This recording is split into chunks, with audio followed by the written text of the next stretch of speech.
Hi, how are you? Where are you from? Güney Kore. Güney Kore.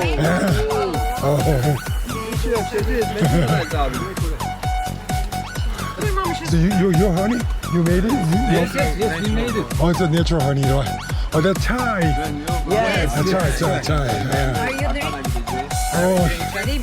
yeah, why not? I love it. You know? Mehmet abi, Mehmet de var da Mehmet Çelik. Mehmet burada bağlayıp çay satacağız. 이거 보세요. 이게 이 터키 분들은 상당히 사교성이 많아요. Thank you so much. Yeah, thank you so much. Bye.